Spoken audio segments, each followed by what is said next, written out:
Science, Class 7, Chapter Nutrition in Plants, Module 5, Importance of Photosynthesis, Heterotrophic Nutrition. Hello friends, आज हम बात करेंगे photosynthesis की इम्पोर्टेंस के बारे में. फोटोसिंथेसिस के बिना अर्थ पर लाइफ पॉसिबल नहीं है. क्यों? क्या आप जानते हैं? चलो इसे डिस्कस करते हैं. ग्रीन प्लांट्स फोटोसिंथेसिस से अपना फूड बनाते हैं और अगर फोटोसिंथेसिस की प्रोसेस नहीं हुई तो प्लांट्स ही नहीं होंगे. In the absence of photosynthesis, there would not be any plants as photosynthesis enables them to make their own food. और सभी ऑर्गेनिजम्स फूड के लिए डायरेक्टली या इनडायरेक्टली प्लांट्स पर डिपेंड करते हैं. क्या आप बता सकते हैं कैसे? वेल, हर्बीवोर्स प्लांट्स को खाते हैं और वहां से एनर्जी लेते हैं, तो वो डायरेक्टली प्लांट्स पर डिपेंड करते हैं. और फिर कार्निवोर्स इन हर्बीवोर्स को कंज्यूम करते हैं जिन्हें फूड प्लांट्स से मिला था, तो वो इनडायरेक्टली प्लांट्स पर फूड के लिए डिपेंड करते हैं. यानी अगर प्लांट्स ना हो तो एनिमल्स सरवाइव नहीं कर पाएंगे. The survival of all animals in the world directly और indirectly depends upon the food made by the plants. और लाइफ के लिए क्या जरूरी है?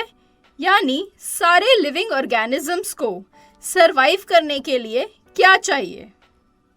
यस, सही कहा, oxygen. Oxygen is essential for the survival of all living organisms.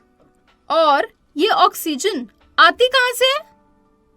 Right, ये ऑक्सीजन फोटोसिंथेसिस की प्रोसेस से ही प्रोड्यूस होती है.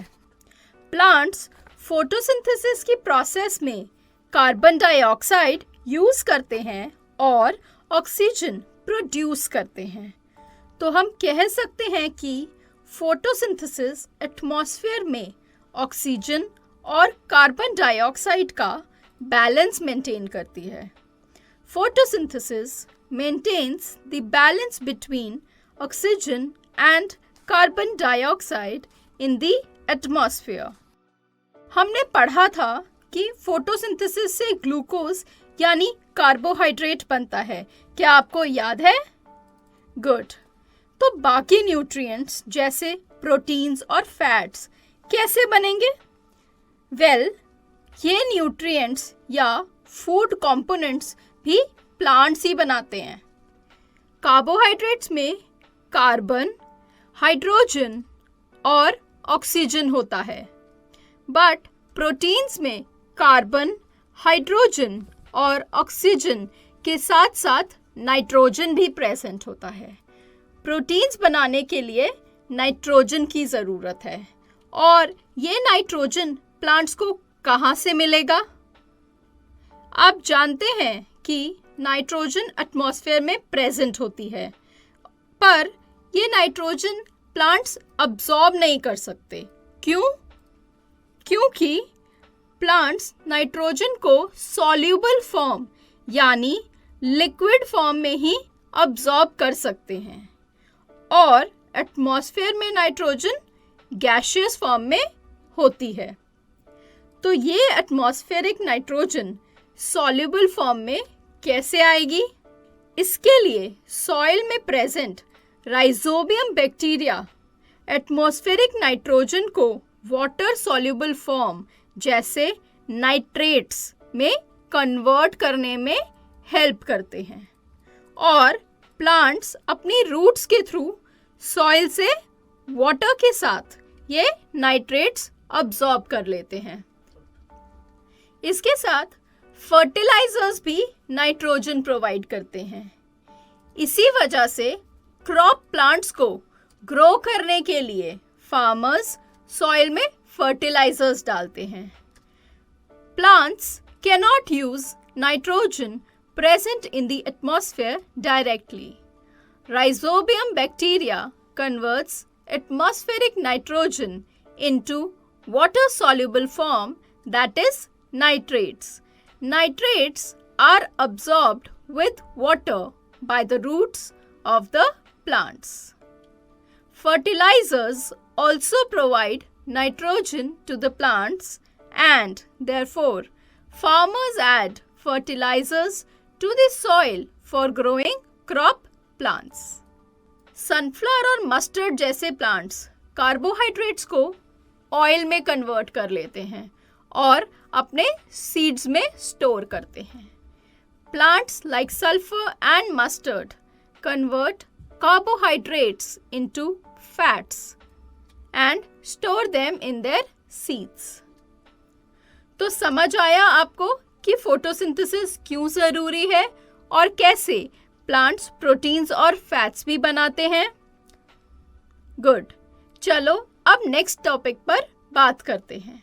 Heterotrophic nutrition. आपको याद है हमने हेट्रोट्रोफिक न्यूट्रिशन मॉड्यूल 1 में पढ़ा था. हेट्रोट्रोफिक न्यूट्रिशन में ऑर्गेनिजम्स अपना फूड खुद नहीं बना पाते और दूसरे ऑर्गेनिजम्स पर फूड के लिए डिपेंड करते हैं. The mode of nutrition in which an organism cannot make its own food and depend on others for food is called heterotrophic nutrition. कुछ ग्रीन प्लांट्स हेट्रोट्रोफिक न्यूट्रिशन से अपना फूड ऑब्टेन करते हैं. Non-green plants obtain their food from heterotrophic nutrition. Now heterotrophic nutrition के भी different types हैं. जिस source से फूड ऑब्टेन किया जा रहा है उसके बेसिस पर ये टाइप्स डिवाइड किए गए हैं और ये टाइप्स हैं सैप्रोफिटिक न्यूट्रिशन, पैरासिटिक न्यूट्रिशन और symbiosis. Different types of heterotrophic nutrition in plants are saprophytic nutrition, parasitic nutrition, and symbiosis. Saprophytic, parasitic nutrition और symbiosis को डिटेल में हम नेक्स्ट मॉड्यूल में पढ़ेंगे. तो चलो इस मॉड्यूल में जो हमने सीखा है उसे रिवाइज कर लेते हैं. सबसे पहले हमने बात की थी इम्पोर्टेंस ऑफ फोटोसिंथेसिस के बारे में. उसमें हमने क्या पढ़ा था? In the absence of photosynthesis there would not be any plants as photosynthesis enables them to make their own food. The survival of all animals in the world directly or indirectly depends upon the food made by the plants. Oxygen is essential for the survival of all living organisms, which is produced during photosynthesis. Photosynthesis maintains the balance between oxygen and carbon dioxide in the atmosphere. Next, हमने बात की थी कि plants proteins और fats भी बनाते हैं. Plants make nutrients like proteins and fats also. Plants cannot use nitrogen present in the atmosphere directly. Rhizobium bacteria convert atmospheric nitrogen into water-soluble form, that is nitrates, which is absorbed by the roots of the plants along with water. Plants like sunflower and mustard convert carbohydrates into oils and store them in their seeds. फिर हमने बात की थी different types of heterotrophic nutrition के बारे में. Different types of heterotrophic nutrition in plants are saprophytic nutrition, parasitic nutrition, and symbiosis. तो friends, आपको ये मॉड्यूल अच्छे से समझ आ गया होगा। चलिए अब इसके बेसिस पर एक एक्सरसाइज